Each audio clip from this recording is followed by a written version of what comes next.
It's time to go beyond the headlines, cause I don't put in overtime just so I can headline. Okay, now it's Fox Sports, I'm live with Renee. Going hard every day, sports rapping every play. Different segments for your favorites, coming at you daily with positive vibes. Yeah, we some game changers. Basketball, football, soccer, with different interviews, you never know who may pop up. Listen, only on Beyond the Headlines. This is Beyond the Headlines.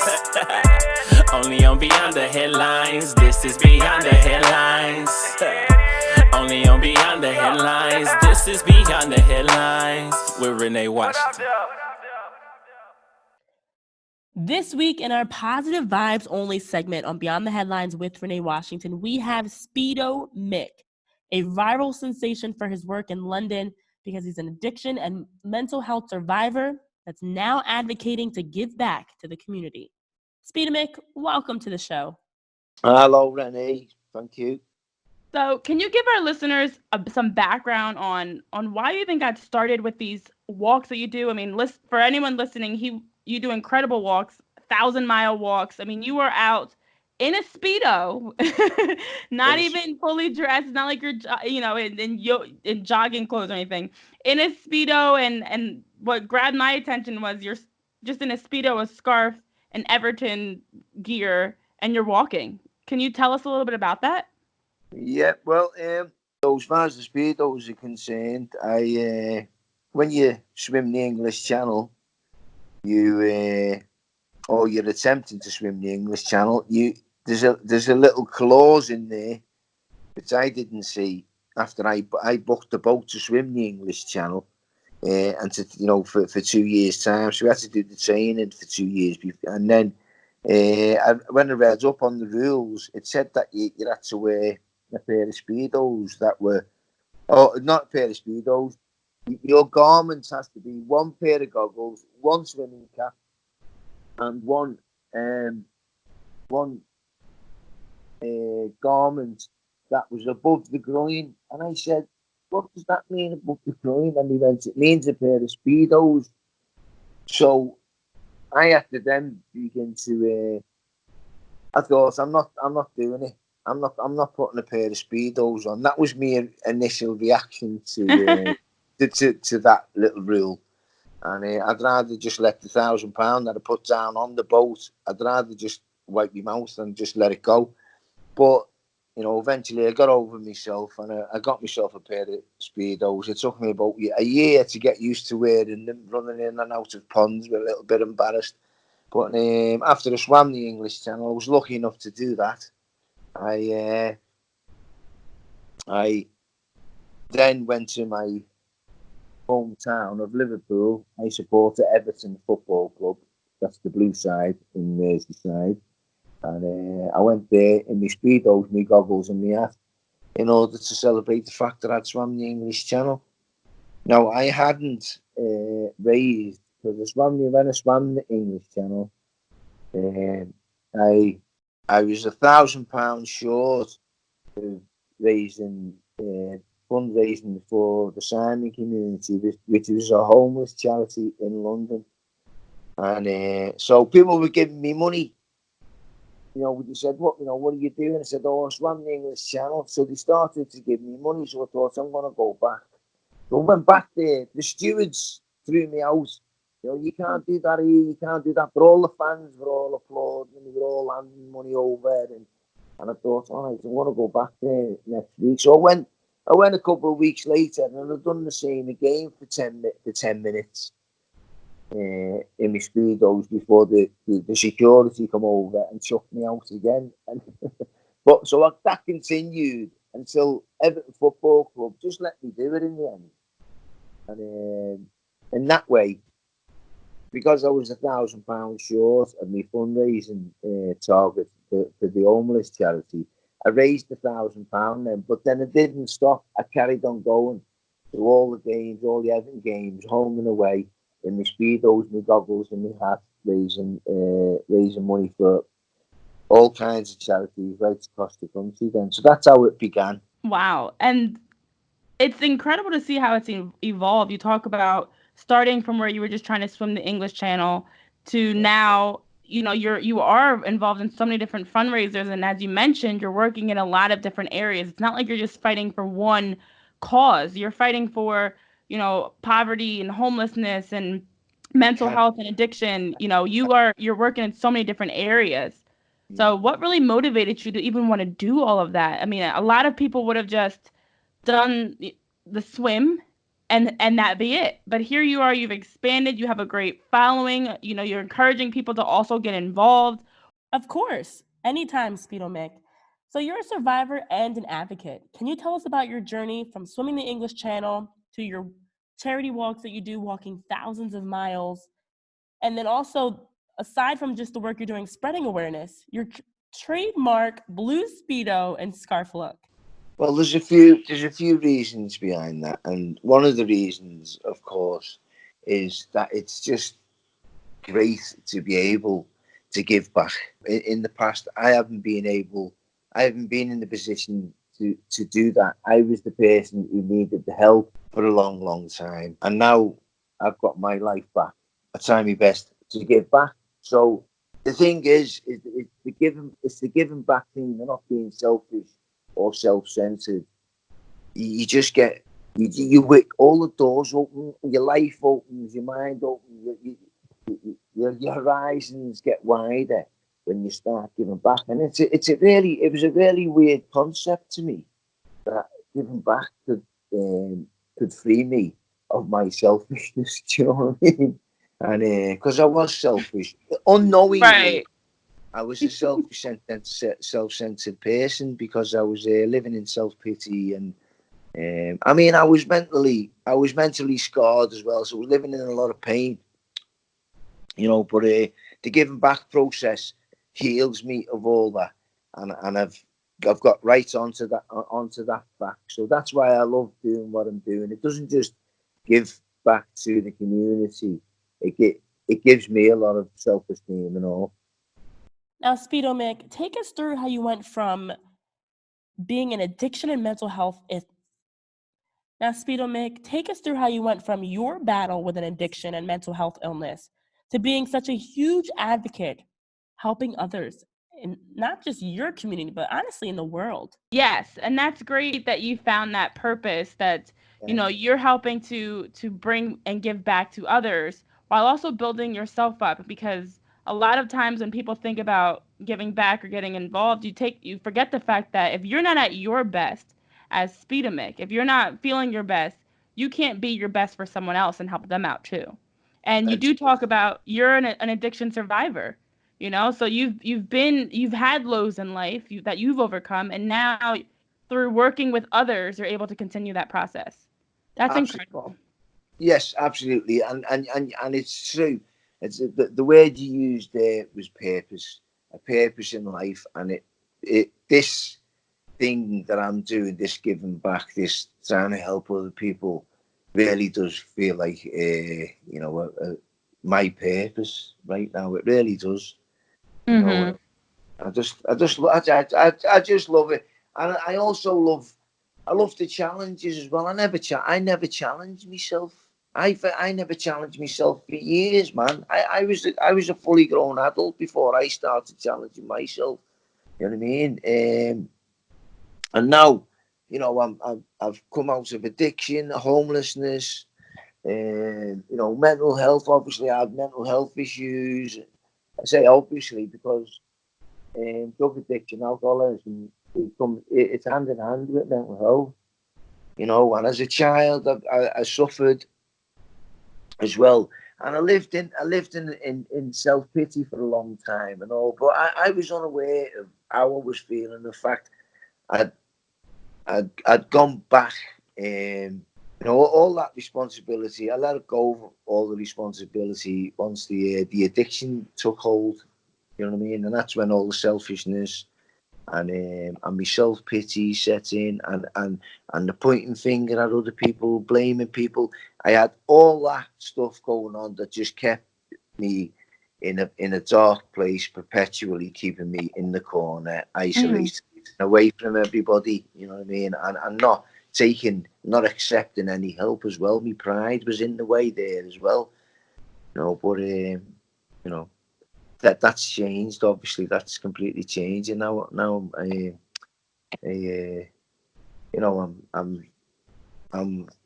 I'm just part of the community. I've just become part of the community. That's what's happened, really. Wow. And one of the things that really stood out to me was that you are a survivor and that you are giving back to the community to help others that might be in a low spot as well. And I feel like as a society right now, we are hearing a lot more people that are having the confidence to come forward, and then others that are having the ability and confidence to want to support them. Talking about mental health is no longer something that's looked down upon. And No. and being able to speak up about your mental health issues or addiction issues, that's no longer anything that we're looking down upon people for. So for you, as someone that's gone through it and that's now giving back, what would be your message for someone that's dealing with their own low point in life, whether it's addiction, financial struggles, homelessness, just or relationship struggles, having gone through mental health issues, having gone through your own battles as well in your life? Well, first of all, what I'd say is to ask for help. You know what I mean? I mean, asking for help was sort of frowned upon. Do you know what I mean? Not frowned upon, but it was, people that thought it as being weak. But you've got to be able to ask for help, because I know now that I can't. I thought for years, for 36 years, I thought that I could do it on my own. And even though Wow. I was sitting on the street without a roof over my head, without any food to be, any money in my pocket, or any clean clothes on, I still thought I had the best ideas in the world, and my way was the best way.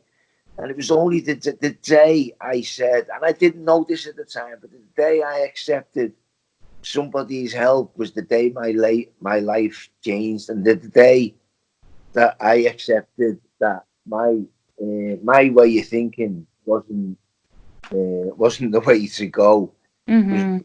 when my world changed. But you made a good point about, because I was just on the radio station in England the other day, and you made the point about um, being able to speak about this stuff now. You can speak about drug addiction, you can speak about alcoholism, you can speak about mental health, you can talk about all manner of things now, and not so long ago you had to hide all that stuff. You couldn't let anybody know about your secret past and all that. And Mhm. all it was then was a source of shame. But now it's just a relief for everybody to just say, this is me, this is who I was. I made my mistakes, or I need help. So you can do that now. You're totally correct. Things have changed in right round the world as far as that's concerned. You can ask for help, and you can admit it to yourself as well and get help through it. Wow. And Yeah. I'm so happy that, first of all, congrats to you, and I'm happy that you were able to have that moment of clarity to realize that you needed help and to take the steps necessary to be able to get out of that position. But I know in the news as of late we've been hearing, I mean, Delonte West, the former NBA player, we've been hearing news about him who's struggling with mental health issues and homelessness, and he's been in the news. But we have been hearing this in society and in our news. And what the incredible thing, it's a double-edged sword. It's incredible in a hopefully a way that people wake up and realize you're in London, I'm in New Jersey in the United States. Yeah. You're across the world and you're dealing with some of the same things that are going on. So it's not like for a lot of people, we have this stigma of what mental health issues and addiction and what that all looks like. There's no look. It doesn't there's no discriminatory against race, you know, where you live, demographics, age, none of that. And you talk about how long it took you to get out of that and how long you struggled with your mental health issues and addiction issues. So it is remarkable to hear that you overcame it, that you're giving back. And for anyone listening, a reminder that, these things see no barriers. Nobody is exempt from No, it, regardless of where you live. yeah. Absolutely not. No, you're not. No one's exempt from it. I've seen the most beautifulest people succumb to. You would just not believe. People go, what? Joan is on drugs. Do you know what I mean? Or John is on drugs. Or Dingo's, he's divorced because he's been drinking. And you can't believe it because they're beautiful people. Do you know what I mean? But it doesn't have any distinction, man. It will take you down. It will take your family away from you. It will take it will take your soul away from you. It will take your dignity away from you. It will just take absolutely everything away from you. And it doesn't matter, like you said, where you come from, whether you've got money, whether you haven't got money, whether you what race you are. It doesn't matter. It really doesn't. It just, like you said, it goes right across the board. But that's changing now. The fight's on, and for people, because we're able to say, see, this is the difference, and more people are getting help because of it. You can turn around now and say, I need help. You know what I mean? Or I've got an addiction problem, or I've got an alcohol problem, or a relationship problem. You know what I mean? People stay in relationships. This is another thing. People stay in relationships and suffer when because they've got low self-esteem, or but they're still getting still getting treated badly. Do you know what I mean? But anyway, there's so much things that are happening now that we can speak about that we couldn't. We had to hide it all and put it underneath the carpet so no one can see it. You know what I mean? Don't mention it. Because it's not what you do, but that's all changed, man. That's all changed, and that's for the good. It really is. I mean, I still go to. I'm 18 years clean and sober. Congrats on that. Pardon? Congratulations on that. Yeah, not yet. In February. Okay. 18 years clean and sober then, and but I still go back to the NAA meetings because that's how it works. You can only keep what you have by giving it away.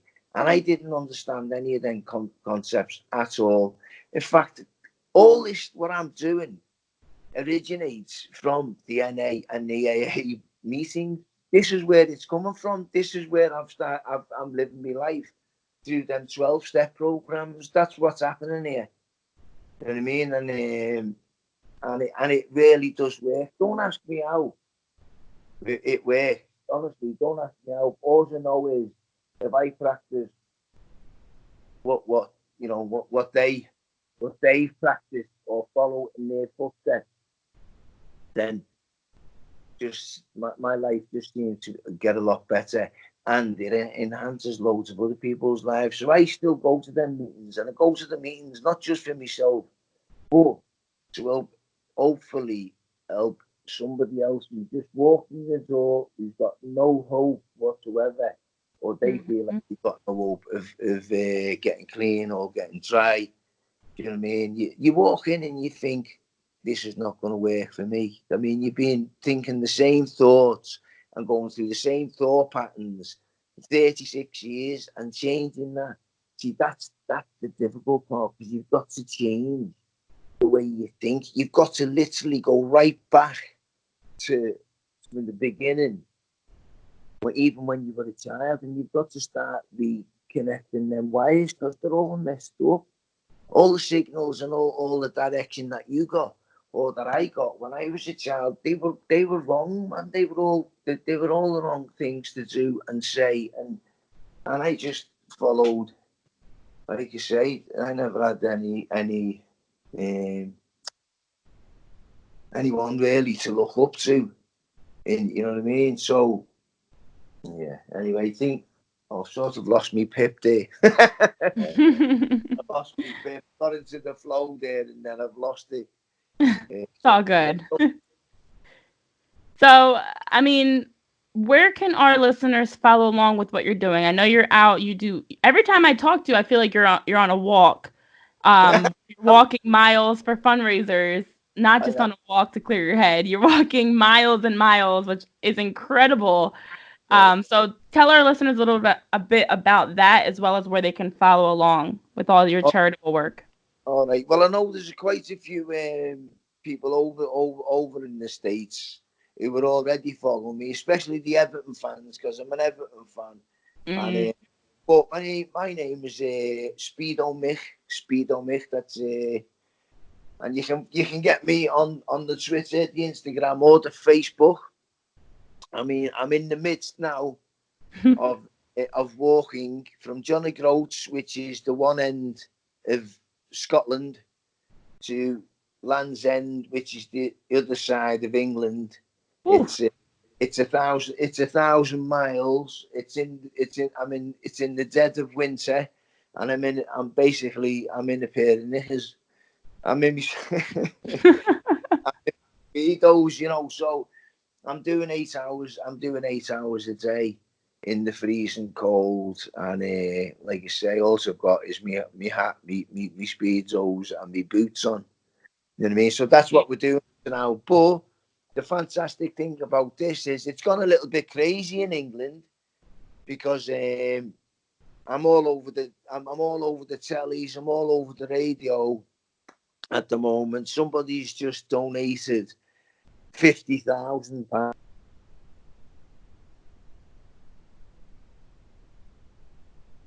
Wow! But that was added to the £100,000 that we'd already raised. So it's now up to 154 in 5 weeks. £154,000 it's up to, and yeah.